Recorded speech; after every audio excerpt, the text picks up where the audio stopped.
Shalom, saudara-saudari terkasih dalam Yesus Kristus.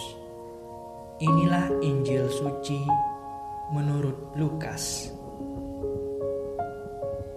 Pada suatu ketika, Yesus bersabda kepada murid-muridnya, sebagaimana halnya pada zaman Nuh, demikian pula kelak pada hari-hari Anak Manusia. Mereka makan dan minum, mereka makan dan dikawinkan, sampai kepada hari Nuh masuk ke dalam bahtera. Lalu datanglah air bah dan membinasakan mereka semua. Demikianlah juga seperti yang terjadi di zaman Lot. Mereka makan dan minum, mereka membeli dan menjual, mereka menanam dan membangun. Tetapi pada hari Lot pergi keluar dari Sodom, turunlah hujan api dan hujan belerang dari langit dan membinasakan mereka semua. Demikianlah halnya kelak pada hari di mana Anak Manusia menyatakan dirinya. Barang siapa pada hari itu sedang di peranginan, di atas rumah, dan barang-barangnya ada di dalam rumah, janganlah ia turun untuk mengambilnya.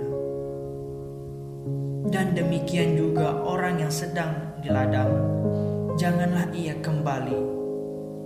Ingatlah akan istri Lot. Barang siapa berusaha memelihara nyawanya, ia akan kehilangan nyawanya. Dan aku berkata kepadamu, pada malam itu ada 2 orang di atas satu tempat tidur. Ada 2 orang perempuan bersama-sama, yang seorang akan dibawa dan yang lain akan ditinggalkan. Kalau ada 2 orang di ladang, yang seorang akan dibawa dan yang lain akan ditinggalkan.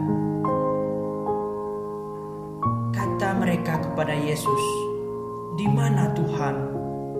Katanya kepada mereka, "Di mana ada mayat, di situ berkerumun burung nazar." Demikian Injil suci hari ini. Kedatangan kerajaan Allah selalu dikaitkan dengan datangnya bencana dan malapetaka yang kerap terjadi di belahan bumi.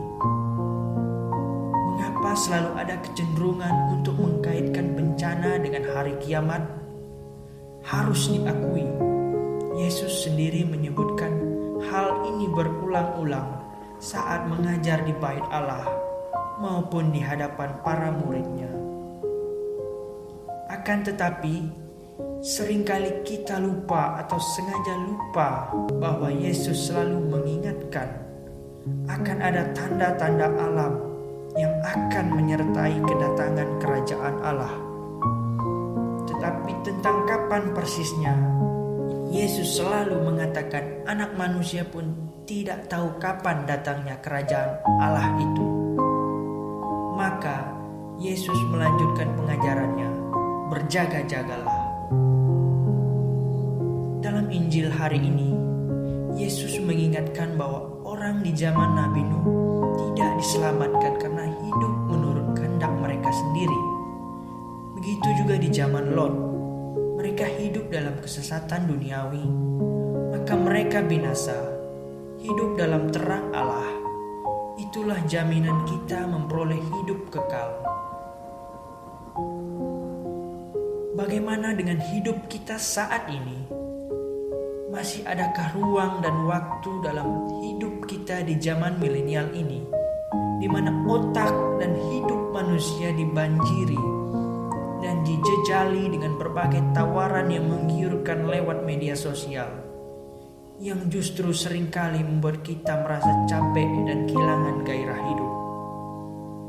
Apakah masih akan ditemukan orang-orang yang setia menjalankan ajaran Tuhan dan menjaga terang di tengah gelapnya kehidupan ini? Ya Allah, berikanlah kami keteguhan, kehendak, agar kami tidak kehilangan pegangan hidup di saat banyak tawaran dunia diperhadapkan di depan mata kami. Demikian Injil suci hari ini. Tuhan Yesus memberkati.